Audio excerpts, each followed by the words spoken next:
A Teroun paradis, moun te ka joui la vie et pâté, ben sauti promenant en la rille, essayer case l'ouvrir. Chaud de la photo panga, tout côté to Caléroun malo vérifié.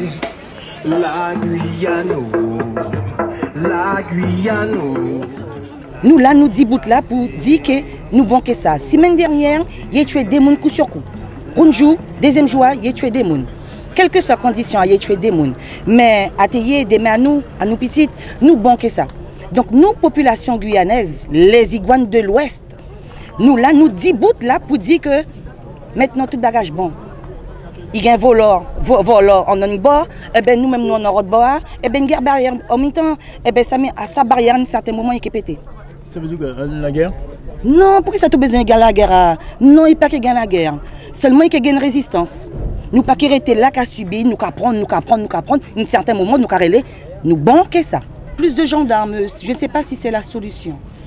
Ce n'est pas la solution, plus de gendarmes. Par contre, un commissariat pour nous aider à Saint-Laurent, ça sera l'idéal.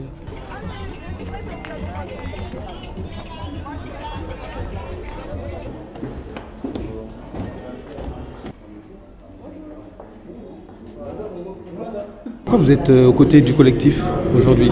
Pourquoi? Parce que tout simplement il se passe trop de choses en Guyane et je pense que c'est là notre place aujourd'hui et je pense que beaucoup de Guyanais n'ont pas encore compris ce qui se joue en Guyane. Les gens ne se sentent pas concernés parce qu'ils ne se sentent pas Guyanais. Ici les communautés se méprisent, c'est ça le gros souci de la Guyane parce que c'est vrai que notre diversité est une chance mais le fait que les gens se méprisent c'est vraiment le gros défaut de la société guyanaise aujourd'hui. Il faut que les gens comprennent que même s'ils sont chinois, même s'ils sont bushinangués, même s'ils sont brésiliens, peu importe vos origines, vous êtes quand même guyanais, alors bougez-vous s'il vous plaît, parce que nous sommes sur le même bateau et ce qui nous arrive, vous arrive à vous aussi. Ça devient invivable, on ne peut plus vivre comme ça. Le bon citoyen se terre, il a peur avant de sortir, il faut réfléchir à 1000 fois avant de se dire qu'on sort, alors que les voyous sont dehors, ils jouent de leur pleine liberté, ils font ce qu'ils veulent, rien ne les empêche, ils ont toutes les lois qui sont en leur faveur, donc toutes les lois sont détournées pour qu'on puisse rentrer dans la psychologie du bandit, se dire qu'il était malheureux et tout, et on ne tient plus compte de la réaction des victimes, de ce que les victimes peuvent ressentir.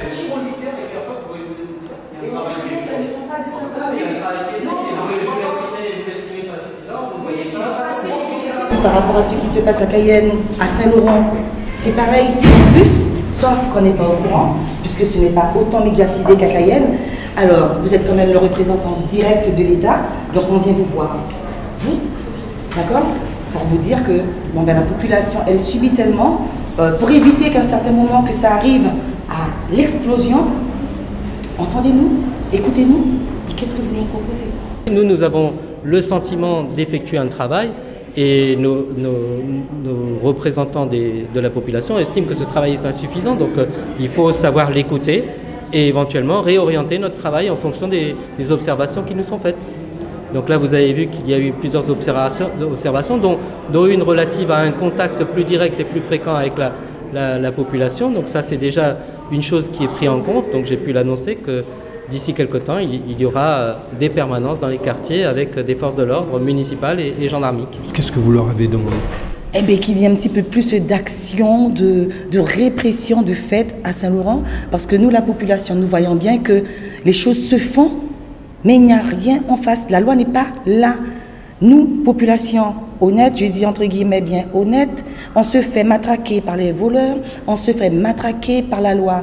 On est au milieu, donc on lui a demandé juste tout simplement d'être partenaire et partie prenante de tout ce qui se fait pour notre sécurité.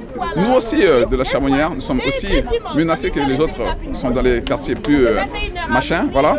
Mais nous, habitants de la Charbonnière, les Sables Blancs, voilà, on est aussi menacés que les autres. Donc, je ne sais pas ce qu'il faut faire, mais en tout cas, je pense qu'il faut donner plus d'efforts à la sécurité, voilà. La frontière française n'est pas Irakubo. La frontière française, elle est à Saint-Laurent. Nous ne sommes pas dans une zone de non-droit ici. Donc nous exigeons, je pense à un moment donné, il va falloir qu'on exige auprès de réunions soit trimestrielles. On a demandé au sous-préfet que nous soyons des acteurs de la sécurité à Saint-Laurent. Donc que nous soyons conviés aux différentes réunions concernant la sécurité et que nos propositions soient prises en compte.